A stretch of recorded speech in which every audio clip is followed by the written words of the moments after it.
Critics என்ன என்ன பண்ணாலும் கிரிட்டிக்ஸ் தான். புடவை கட்டி நடிச்சாலும் தான் கிரிட்டிக் பண்ணுறவங்க பண்ணிகிட்டே தானே இருப்பாங்க. நீங்கள் என்ன பண்ணாலும் பண்ணிகிட்டு இருப்பாங்க. யாரும் அந்த மாதிரி ஒரு ஷர்ட் போட்டு ஆக்ட் பண்ணதில்லை. பட் நிறைய படங்களில் ஷார்ட்ஸ் போட்டு ஹீரோயின்ஸ் கபடி ஆடுறது அதெல்லாம் நிறைய பண்ணியிருக்காங்க. அது ஒரே ஒரு பீஸ் ட்ரெஸ்ஸாக இருந்ததுனால இப்போ அதை விட கம்மியாலாம் போட்டுட்டு நடிக்கிறாங்க. அப்போ இதை என்ன சொல்கிறது? அங்கே போனால் எனக்கு லொக்கேஷன்லேயே ஹேர் கட் பண்ணிட்டாங்க, பாய் கட் பண்ணிட்டாங்க. ஸோ ரொம்ப செம்ம அழுக, ஏன்னா முடிய வெட்டிட்டாங்க அப்படின்ட்டு. நிறைய பேசியிருக்கார். லக்ஷ்மி குட்டி அப்படி தான் கூப்பிடுவார். யாரும் வந்து செல்ஃபிலாம் எடுக்க மாட்டாங்க. இப்போ வந்து போகிறவங்க வரவங்கலாம் டக்கு டக்குன்னு நின்று செல்ஃபி எடுத்துக்கிறாங்க. It's very disturbing actually. ஒரு ஆல்மோஸ்ட் 14 இயர்ஸ் நான் வந்து ஆக்ட் பண்ணலை.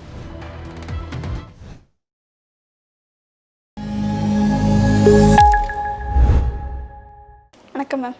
வணக்கம். எப்படி மேம் இருக்கீங்க? ஆல் குட், நல்லா இருக்கு.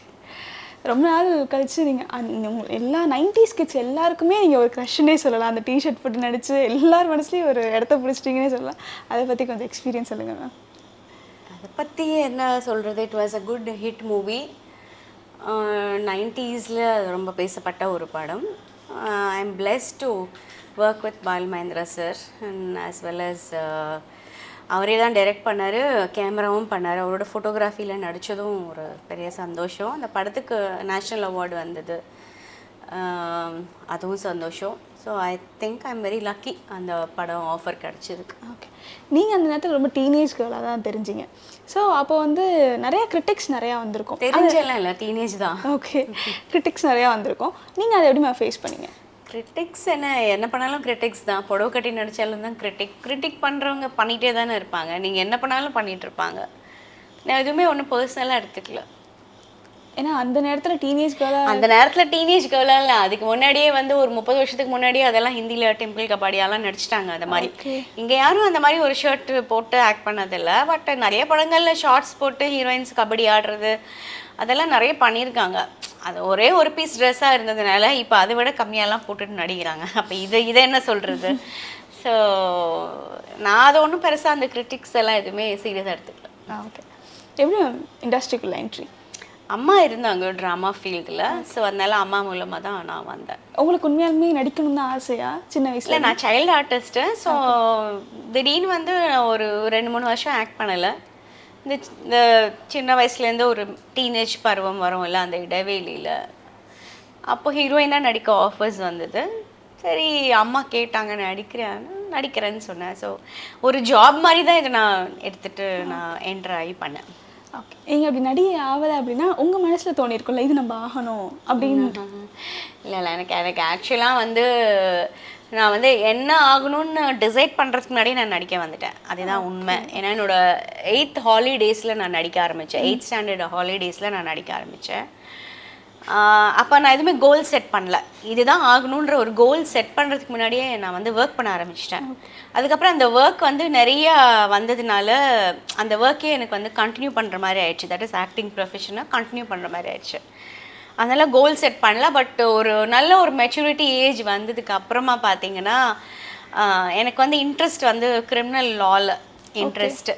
ஸோ ஐ திங்க் நான் நடிக்காமல் அப்படியே படிச்சுட்டே இருந்திருந்தேன்னா I would have pursued criminal law. Okay ma'am, நீங்கள் 8th ஸ்டாண்டர்டில் நடிக்க வந்துட்டீங்கன்னு சொல்கிறீங்க. அந்த நேரத்தில் எல்லாருமே அவங்க கூட பழகினது எப்படி மேம் பழகினாங்க? உங்களை வித்தியாசமாக பார்க்க ஆரம்பிச்சாங்களா? எப்படி? ஆமாம், ரொம்ப வித்தியாசமாக தான் பார்த்துட்டு இருந்தாங்க. அதுக்கப்புறம் இப்போ எல்லாம் வந்து கல்யாணம் ஆகி பசங்களாம் பிறந்த ஆன்ட்டி ஆனோடனே நார்மலாக பார்க்குறாங்க. நீங்கள் சைல்டு ஆர்டிஸ்டாக நடிக்கும்போது ஏதாச்சும் இந்த ஞாபகம் வந்து எனக்கு மறக்கவே மறக்காது, இந்த நடிகர் கூட நடித்த போது அப்படின்னா ஏதாச்சும்? எஸ்வி சேகர் சாரோட மணல் கயிறுன்னு ஒரு படம் நடித்தேன். அதுதான் ஃபர்ஸ்ட் என்ட்ரி ஆச்சு. அதில் வந்து பார்த்தீங்கன்னா நல்லா லாங்காக ஹேர் இருந்தது. பாய் வேஷம் போடுறதுக்கு எனக்கு தெரியாது. ஒரு சைல்டு ஆர்டிஸ்ட் வேணும் அப்படின்னு என்னை கூட்டிகிட்டு போயிட்டாங்க. அங்கே போனால் எனக்கு லொக்கேஷன்லேயே ஹேர் கட் பண்ணிட்டாங்க, பாய் கட் பண்ணிட்டாங்க. ஸோ ரொம்ப செம்ம அழுக, ஏன்னா முடிய வெட்டிட்டாங்க அப்படின்ட்டு. ஏன்னா அது வந்து ஒரு பாய் வேஷம். அப்போ வந்து பாய்க்கே வந்து லாங்காக இது வரைக்கும் கிராப்புன்னு சொல்லுவாங்க, அந்த மாதிரி பண்ணி விட்டுட்டாங்க. ஸோ அது ரொம்ப ஃபீலிங் எனக்கு. ஹேர் கட் பண்ணிட்டாங்க.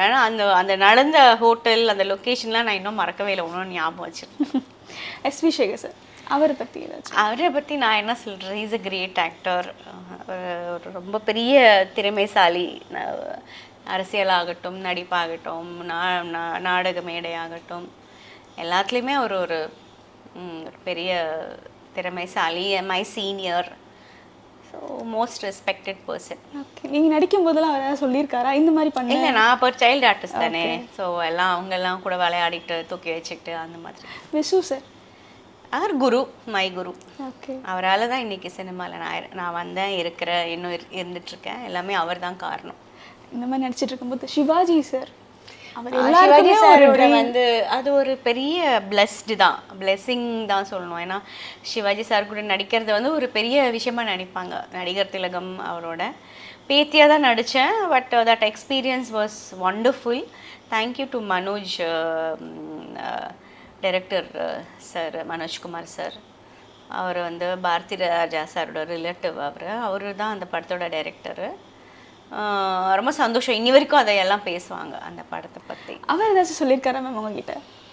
நிறைய பேசியிருக்கார். லக்ஷ்மி குட்டி அப்படி தான் கூப்பிடுவார். சிவாஜி கார்டன்ஸில் எடுத்தாங்க. இப்போ வந்து அது ஒரு பெரிய ஆஃபீஸாக இருக்குது, டிஎல்எஃப்பாக இருக்குது. அது பெரிய தோட்டமாக இருந்தது. நான் இன்னும் அதை க்ராஸ் பண்ணும்போதெல்லாம் இதெல்லாம் அந்த மெமரிஸ்லாம் வரும் மைண்டில். இப்போ டிஎல்எஃப்ன்னு இருக்காது, அப்போ அது வெறும் தோட்டமாக இருந்துச்சு. It's a very wonderful experience working with legends. சின்ன பிள்ளையா இருக்கும்போது ஏதாச்சும் ஒரு நான் இதுக்கு போகல, எனக்கு பிடிக்கல அப்படிலாம் ஏதாச்சும் அம்மா கிட்ட சண்டை போட்டிருக்கீங்க? நான் எங்கள் அம்மா என்ன சொல்கிறாங்களோ அதை தான் கேட்டிருக்கேன்.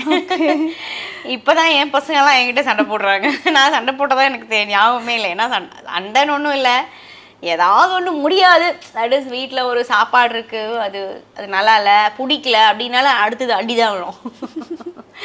ஏன் பிடிக்கல, இதான் இருக்குது சாப்பிடு அப்படின்னு. ரொம்ப ரேர் அந்த மாதிரி எல்லாம். Okay ma'am. இந்த 13 ஏஜ்லேருந்து நீங்கள் ஸ்டார்ட் பண்ணீங்க உங்கள் கெரியரை நடிகையா. அதுலேருந்து நடிக்கும்போது ஏதாச்சும் உங்களுக்கு மிஸ் பண்ணியிருக்கீங்களா? இந்த டீனேஜாக இருக்கும்போது ஏதாவது மிஸ் பண்ணியிருக்கீங்களா மேம்? இல்லை, ஆக்சுவலாக வந்து நான் வந்து இடையில வந்து என்னோட சில ஃப்ரெண்ட்ஸ் எல்லாம் டச்லேயே தான் இருந்தாங்க. என்னோடய ஷூட்டிங் நடக்காத கேப்லேயும் சரி. ஸோ நான் வந்து ஜாலியாக என்ஜாய் பண்ணியிருக்கேன், ஃப்ரெண்ட்ஸோட வெளில போயிருக்கேன். என்னன்னா அவங்க காலேஜில் இருந்தாங்க, நான் காலேஜில் இல்லை. அவங்க காலேஜ் லைஃப்லாம் பற்றி பேசும்போது நம்ம வந்து என்னடா நம்ம வந்து அதை மிஸ் பண்ணுறோமா நான் அப்போ நினச்சேன். பட் அது அவங்களே பார்த்தீங்கன்னா காலேஜ் முடிச்சா நிறைய பேருக்கு கல்யாணம் ஆகிடுச்சு. எல்லாரும் வரும், வேலைக்கும் போகாமல் வரும், கரண்டியை பிடிச்சி சமைக்க ஆரம்பிச்சிட்டாங்க.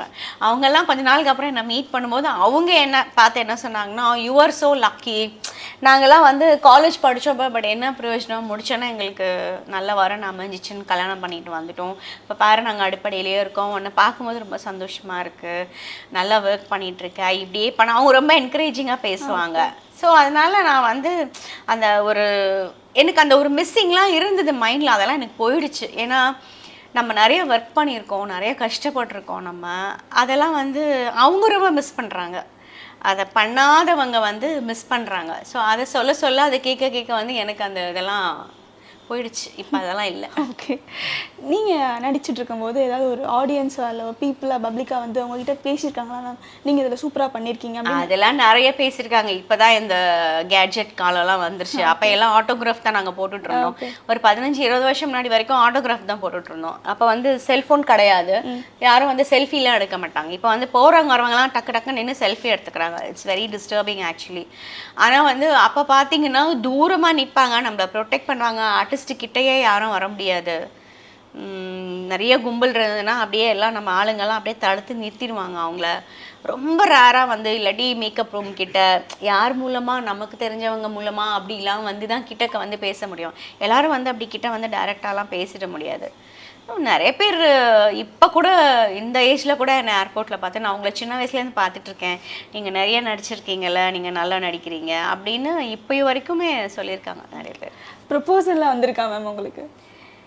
ப்ரப்போசல்லாம் பெருசாக வந்ததில்லை. ஏன்னா அந்தளவுக்கு எனக்கு அவங்க ப்ரப்போஸ் பண்ணி அதை நான் வந்து அப்படியான்னு கேட்குற அளவுக்குலாம் எனக்கு டைமே இல்லை. ஏன்னா நான் வந்து continuously I been working, except for அந்த ஒரு மேரேஜ் லைஃப்காக ஒரு பிரேக் ஒன்று எடுத்தேன். 2 பசங்களை கூட பார்த்துக்க ஆள் இல்லைன்னு சொல்லிட்டு ஒரு ஆல்மோஸ்ட் 14 இயர்ஸ் நான் வந்து ஆக்ட் பண்ணலை. அந்த பிரேக்கில் வந்து I was busy with family life.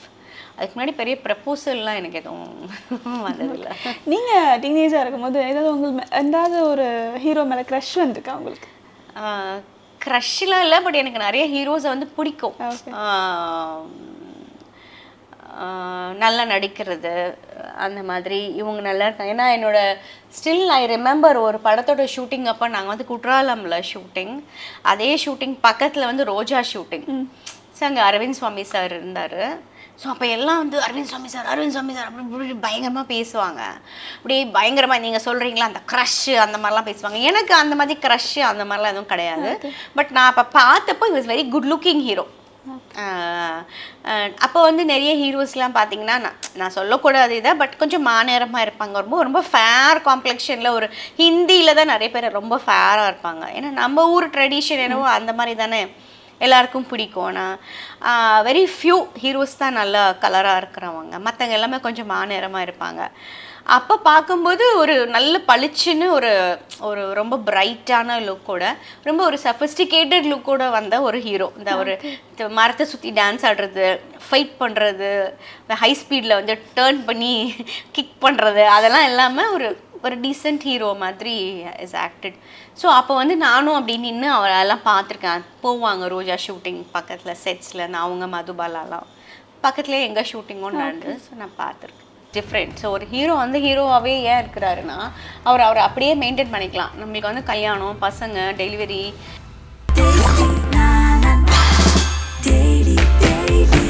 Taste Daily. Taste the Daily.